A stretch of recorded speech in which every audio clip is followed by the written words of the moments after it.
plongée dans l'univers mystérieux d'Élise et d'Adrian. Il y a des histoires que l'on croit impossibles. Des histoires où l'amour se mêle à la peur, où les ténèbres révèlent plus de passion que la lumière elle-même.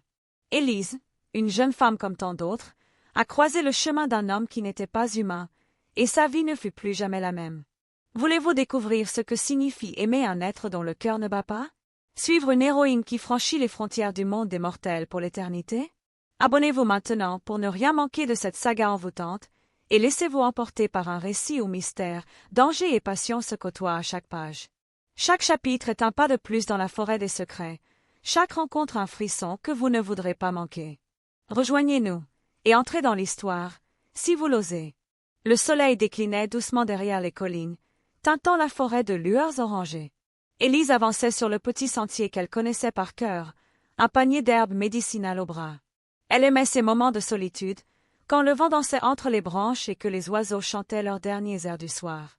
Ce jour-là, pourtant, le silence tomba d'un coup, comme si la forêt retenait son souffle.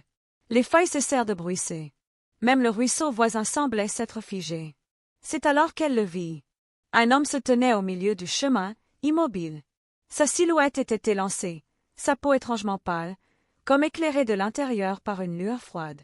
Ses vêtements, d'une coupe inhabituelle, semblaient anciens, usés par le temps. Mais ce qui frappa Élise furent ses yeux, sombres, profonds, presque trop grands, comme deux abysses dans lesquels on pouvait se perdre. « Pardonnez-moi, dit-il d'une voix basse et grave, je ne voulais pas vous effrayer. » Élise serra le manche de son panier. Tout en elle criait de se méfier, mais son corps refusa de bouger. Ses jambes semblaient enracinées au sol. « Vous n'êtes pas du village, balbutia-t-elle. Un léger sourire étira ses lèvres, mais ce sourire n'atteignit jamais ses yeux. « Non, je viens de plus loin. Bien plus loin. » Elle sentit un frisson glisser le long de son dos, comme si l'air s'était refroidi autour d'eux. Pourtant, une étrange chaleur naissait dans sa poitrine. « Vous devriez rentrer, » ajouta-t-il. « La nuit tombe vite, et certains chemins ne sont pas sûrs. » Il fit un pas de côté, lui libérant le passage. Mais au moment où elle passa près de lui, Élise perçut un parfum envoûtant, mélange d'herbes sauvages et de pluie sur la pierre. Sans s'en rendre compte, elle ralentit, puis tourna la tête. Il la regardait encore, immobile, comme s'il attendait quelque chose. Quand elle arriva enfin aux abords du village, elle osa se retourner une dernière fois. L'homme avait disparu. Ce soir-là, en déposant son panier dans la cuisine, Élise ne dit rien à sa famille. Mais, seule dans sa chambre, elle ne parvint pas à trouver le sommeil. Les yeux sombres de l'étranger hantaient déjà ses rêves. Les jours suivants, Élise ne parvint pas à chasser de son esprit l'image de l'étranger. Chaque soir, alors qu'elle allait cueillir ses herbes près du ruisseau, elle espérait et redoutait de le revoir. Et il revint, toujours sans bruit, comme s'il naissait des ombres de la forêt. Cette fois, il tenait dans sa main une branche de noisetier, qu'il faisait tourner entre ses doigts fins. « Vous voilà encore, » dit Élise d'une voix un peu trop tremblante. « Peut-être, » répondit-il avec un sourire qui effleura à peine ses lèvres. « Peut-être suis-je ici depuis toujours. » Elle fronça les sourcils, déstabilisée. Son ton était énigmatique, mais pas menaçant. L'homme paraissait étranger à tout ce qui l'entourait, comme si le monde n'avait pas de prise sur lui. Il l'accompagna un bout de chemin, parlant peu, mais chaque mot qu'il prononçait semblait porter un poids étrange. Il lui demanda son nom, et lorsqu'elle le lui donna, il le répéta doucement, comme pour le goûter. « Élise. » Cela sonne comme le souffle du vent dans les branches. Le rouge monta aux joues de la jeune femme. Jamais personne ne lui avait parlé ainsi. Leur rencontre devint régulière. Elle ne sut jamais vraiment comment cela s'était installé. Il apparaissait, toujours au crépuscule, et marchait à ses côtés. Ses gestes étaient mesurés, son regard d'une intensité troublante. Les villageois commencèrent à murmurer. On disait qu'Élise traînait trop longtemps dans les bois. Sa mère fronçait les sourcils lorsqu'elle rentrait tard, et son frère lui lança un soir. « Tu ferais mieux d'éviter la forêt quand le soleil se couche. On raconte qu'elle est hantée. » Elle haussa les épaules, mais son cœur battait plus fort. Si la forêt était hantée, alors l'esprit qui l'habitait avait les traits d'un homme aux yeux d'ombre. Un soir, alors que la lune montait lentement dans le ciel, Élise osa enfin lui demander « Qui êtes-vous vraiment ?» Il s'arrêta, et l'air sembla s'épaissir autour d'eux. Pendant un instant, elle crut qu'il allait disparaître comme la première fois. Mais au lieu de cela, il s'inclina légèrement. « Adrian. C'est ainsi que l'on m'appelle. » quand il faut donner un nom. Adrian. Le son de ce prénom vibra dans la poitrine d'Élise, comme une corde frappée au hasard. Il lui tendit alors une fleur cueillie sur le chemin, une simple campanule, mais qu'il tenait comme s'il offrait un trésor. « Gardez-la, dit-il. Elle durera plus longtemps que vous ne le pensez. » Elle la prit sans réfléchir, et au contact de ses doigts, un frisson parcourut tout son corps. Cette nuit-là, Élise laissa la campanule sur sa table de chevet. Le lendemain, elle était encore fraîche, comme si elle venait d'être cueillie. Et les jours passèrent, sans qu'elle se fane. Les semaines s'égrenèrent, rythmées par leur rencontre dans la forêt. Pour Élise, chaque crépuscule devenait une promesse. Elle ne voyait plus Adrian comme un étranger inquiétant, mais comme une énigme précieuse, un secret qu'elle gardait jalousement contre son cœur. Pourtant, au village, les rumeurs s'épaississaient. Les voisins l'observaient avec méfiance. On chuchotait qu'elle avait l'air ailleurs, que ses joues s'étaient trop pâlies, que ses yeux brillaient d'un éclat étrange. Un soir, son père claqua la porte après le dîner et déclara « J'ai entendu dire que tu traînes encore dans les bois avec cet inconnu. Écoute-moi bien, Élise. Les étrangers n'apportent jamais rien de bon. » Elle baissa la tête, les doigts crispés sur sa robe. Mais au fond d'elle, une flamme brûlait, insoumise. C'est Adrian lui-même qui parla de mariage le premier. Il marchait au bord du lac, l'eau noire reflétant la lune comme un miroir brisé. « Tu sais, murmura-t-il, les liens du monde des hommes ne sont pas les miens. Mais si je pouvais, je voudrais t'unir à moi. » Le cœur d'Élise bondit. Elle savait à peine qui il était, et pourtant, jamais elle n'avait ressenti une telle certitude. « Alors fais-le, répondit-elle dans un souffle. Épouse-moi. Il la contempla longuement, comme s'il cherchait une dernière fois à la détourner. Ses yeux étaient de ténèbres profondes, mais Élise n'y vit que promesse. La cérémonie eut lieu peu après, dans la petite chapelle du village. Seule une poignée de témoins y assista, sa mère, son frère, 2 voisins réticents. Le prêtre hésita longuement avant d'accepter, car Adrian semblait n'avoir ni parents ni passé. Lorsque vint le moment de l'échange des anneaux, une brume étrange entra par les fenêtres entr'ouvertes, enveloppant l'église d'un voile humide. Les bougies vacillèrent, certaines s'éteignirent. Élise, loin d'être effrayée, y vit un signe, comme si la nature elle-même s'inclinait devant leur union. Adrian glissa l'anneau à son doigt. Sa main était glacée, mais elle la serra sans trembler. « Devant les hommes, ce qui nous dépasse, dit-il à voix basse, je fais de toi mon épouse. » Ces mots n'étaient pas ceux d'un rituel humain, mais ils résonnèrent comme une incantation. La nuit de noces fut étrange. Adrian ne mangea rien, ne but rien. Il resta assis près d'elle, les yeux fixés sur la fenêtre où filtrait la lumière de la lune. Élise s'approcha, timidement. « Tu ne dors pas ?» Il tourna vers elle ce regard insondable. « Je ne dors jamais. » Elle eut un frisson, mais son amour étouffa sa peur. Elle posa sa tête contre son épaule, ignorant la froideur de son corps.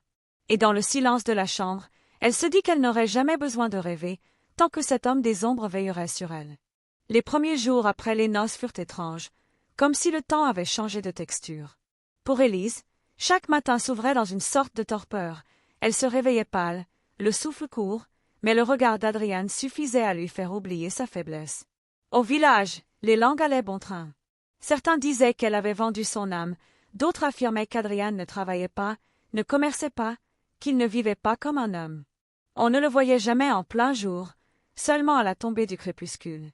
Une vieille femme, courbée par l'âge, aborda Élise au marché. « Enfant, méfie-toi de celui qui n'a pas d'ombre au soleil. » Élise rougit et détourna le regard.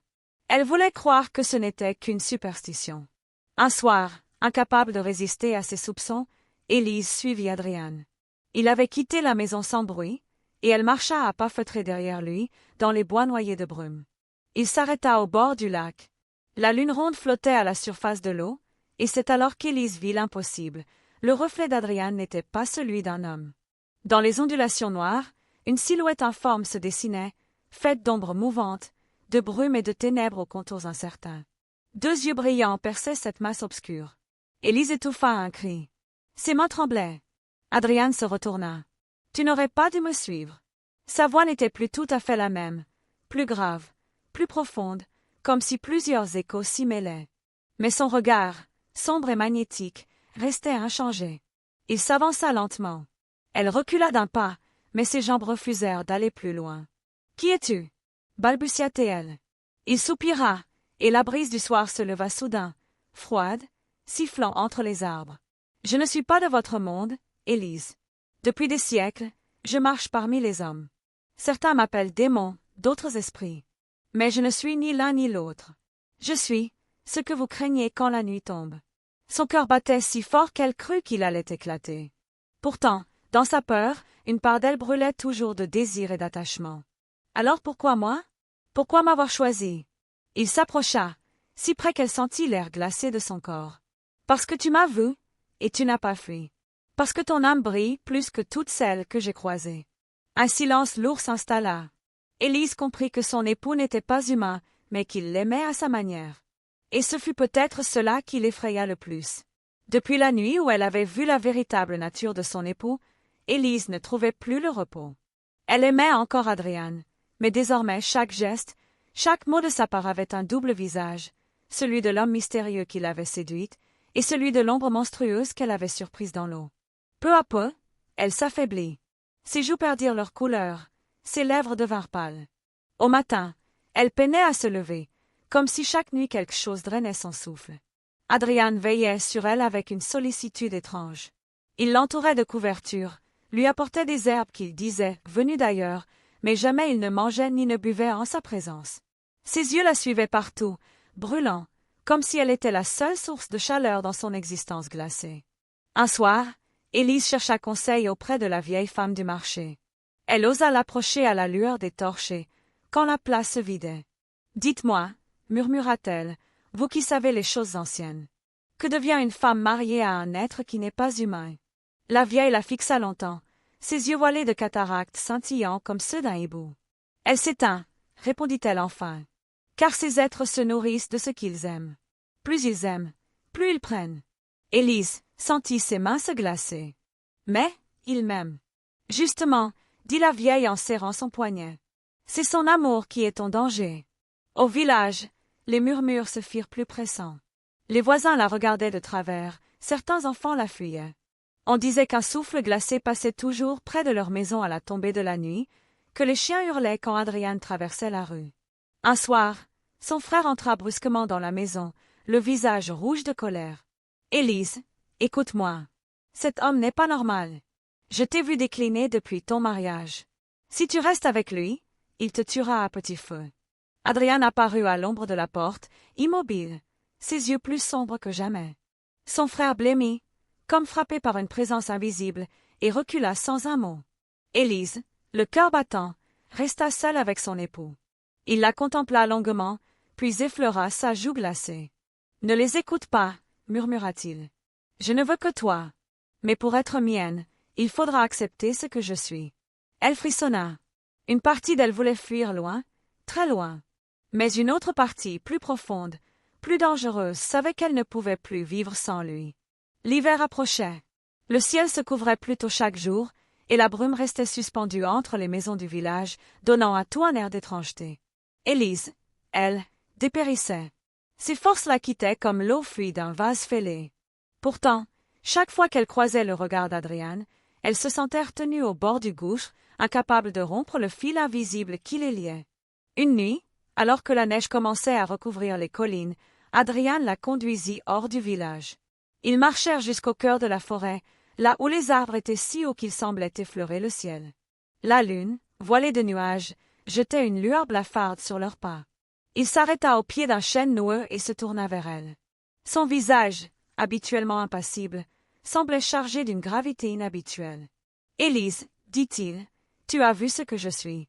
Tu sais désormais que je ne vis pas comme les hommes. Mon amour pour toi me ronge, et il te consume. Si tu restes ainsi, mortelle, tu périras. » Elle sentit son cœur battre plus fort, mais ses lèvres restèrent muettes. Adrian étendit une main pâle vers elle. « Mais il existe un autre chemin. Si tu acceptes de lier ton âme à la mienne, tu ne seras plus comme eux. Tu ne connaîtras plus la faim, ni la douleur, ni le passage du temps. Tu seras mienne, pour toujours. » Un silence pesant s'abattit entre eux. Le vent fit craquer les branches, comme un avertissement. « Et si je refuse ?» demanda-t-elle d'une voix tremblante. « Alors je partirai, » dit-il, les yeux baissés. « Et peut-être tu vivras, mais tu ne te souviendras plus de moi. » Je briserai ce lien qui nous unit, et ce sera comme si je n'avais jamais existé. Élise eut l'impression qu'on déchirait son cœur en deux. L'idée de perdre Adrian lui paraissait aussi insupportable que celle de se condamner à ses côtés. Elle ferma les yeux. Des images surgirent, ses parents inquiets, son frère en colère, la vieille femme du marché et ses avertissements. Puis les souvenirs plus doux, la première fois qu'elle avait entendu son nom, la fleur qui ne fanait jamais, la profondeur de son regard. Quand elle rouvrit les yeux, Adrian n'avait pas bougé. Il attendait, immobile, comme une statue vivante, mais ses yeux brûlaient d'une intensité presque douloureuse. Élise inspira profondément. « Si je dois mourir en restant humaine, alors je préfère vivre autrement. Je choisis de rester avec toi. » Un souffle glacé passa entre eux, comme si la forêt retenait son haleine. Adrian ferma les yeux, et pour la première fois, un éclat de soulagement traversa son visage. Il prit sa main et l'approcha de ses lèvres. « Alors prépare-toi, dit-il. Car cette nuit, ton monde prendra fin, et un autre commencera. » La forêt était silencieuse, comme si chaque créature retenait son souffle. Les arbres, noirs et immenses, formaient une voûte inquiétante au-dessus d'eux. La neige tombait par fines volutes, et la lune, cachée par les nuages, laissait à peine filtrer une lueur cendrée. Adrian tenait toujours la main d'Élise. Sa peau glacée brûlait presque par contraste avec la chaleur fragile qui restait dans le corps de la jeune femme. « Une fois commencé, dit-il d'une voix grave, tu ne pourras plus revenir en arrière. Ton cœur ne battra plus comme celui des mortels. Ton souffle appartiendra aux ténèbres. » Élise hocha la tête. Ses lèvres tremblaient, mais sa décision était prise. Il l'attira contre lui et posa son front contre le sien. Un murmure guttural, ancien, s'échappa de sa gorge. Les mots n'étaient pas de la langue des hommes, mais ils vibraient dans l'air comme un chant oublié. La brume s'épaissit autour d'eux, montant du sol comme des vagues. Des ombres mouvantes se glissèrent entre les troncs, se penchant vers eux telles des silhouettes curieuses. Élise sentit la peur monter, mais Adrian resserra son étreinte. « N'aie pas peur. Laisse-moi entrer. » Une douleur fulgurante transperça sa poitrine. Elle eut l'impression que son cœur éclatait sous une main invisible. Elle voulut crier, mais aucun son ne franchit ses lèvres. Ses poumons brûlaient, comme si l'air même refusait de l'habiter. Puis, soudain, le froid l'envahit. Pas un froid ordinaire, une morsure glaciale qui remplaçait son sang, qui gelait chaque fibre de son être. Ses doigts devinrent engourdis, sa peau plus pâle qu'un voile de neige. Elle pensa mourir, mais la mort ne vint pas. À travers le voile de douleur, elle entendit encore la voix d'Adrian, profonde et envoûtante. « Maintenant, tu es à moi. Et je suis à toi. » La douleur s'apaisa. Son corps, vidé de chaleur, lui semblait léger, presque irréel. Elle porta une main tremblante à sa poitrine. Son cœur ne battait plus. Pourtant, elle vivait, ou quelque chose qui ressemblait à la vie. Elle leva les yeux vers Adrian. Ses traits avaient changé, adoucis par une lueur qu'elle n'avait jamais vue en lui. Il souriait, non pas le sourire froid qu'il offrait parfois aux hommes, mais un sourire véritable, presque humain. Élise comprit alors qu'elle avait franchi le seuil. Elle n'était plus une simple femme du village. Elle était devenue l'épouse de l'ombre, condamnée à l'éternité auprès de son amant inhumain. Et malgré la peur qui subsistait encore au fond de son âme, elle ressentit une paix étrange, comme si, pour la première fois, elle était exactement à sa place. Les années passèrent, mais Élise ne les comptait plus. Pour elle, le temps n'était qu'un voile sans fin, un cycle de nuit et de brume. Son visage resta pâle et lisse, ses cheveux sombres tombant toujours sur ses épaules comme au premier jour de son mariage. Ses yeux, autrefois vifs, s'étaient chargés d'une profondeur étrange, miroir de ceux d'Adrian. Au village, on chuchotait. Les générations changeaient, mais la rumeur demeurait. On disait qu'une dame aux traits figés errait parfois à la lisière de la forêt, sa silhouette blanche se découpant entre les arbres. Les anciens affirmaient que c'était Élise, la fille qui avait épousé un être qui n'était pas humain. Les enfants étaient mis en garde, ne la suivez jamais dans les bois, ou vous ne reviendrez pas. Pourtant, Élise ne se voyait pas comme une malédiction. Elle marchait aux côtés d'Adrian, silencieuse, attentive au moindre souffle du vent. Son cœur ne battait plus, mais ses sens s'étaient aiguisés. Elle percevait la respiration de la forêt, l'écho des pas lointains, le frisson de la lune sur l'eau. Un soir d'hiver, elle retourna seule au bord du lac. Elle observa son reflet. Ce n'était plus celui d'une jeune femme, mais une silhouette immobile, presque irréelle, aux yeux trop sombres. Elle eut un pincement dans la poitrine, ou plutôt dans ce qu'il en restait. Était-elle encore Élise, la fille du village, ou bien une autre créature née de l'ombre? Adrien la rejoignit et posa une main sur son épaule. « Regrettes-tu » demanda-t-il, sa voix douce comme un souffle de nuit. Elle secoua lentement la tête. « Non, je n'ai plus peur. » Et c'était vrai. L'angoisse avait disparu, remplacée par une étrange sérénité. Elle n'était plus humaine, mais elle n'était pas seule. Dans le village, la rumeur devint légende. On racontait qu'à certaines nuits, on pouvait voir deux silhouettes dans la forêt, un homme aux yeux obscurs et une femme vêtue de silence. On disait qu'ils marchaient éternellement, inséparables, gardiens d'un secret trop ancien pour être compris. Et chaque fois que les enfants demandaient « Mais pourquoi ne les chasse-t-on pas ?» les anciens répondaient simplement « Parce qu'ils sont là depuis toujours. Et peut-être seront-ils encore là quand nous ne serons plus. » Ainsi se scella le destin d'Élise, non plus femme du village, mais épouse des ombres, vivant dans une éternité mélancolique où l'amour et la peur s'entremêlaient, indissolubles, comme la lumière et la nuit.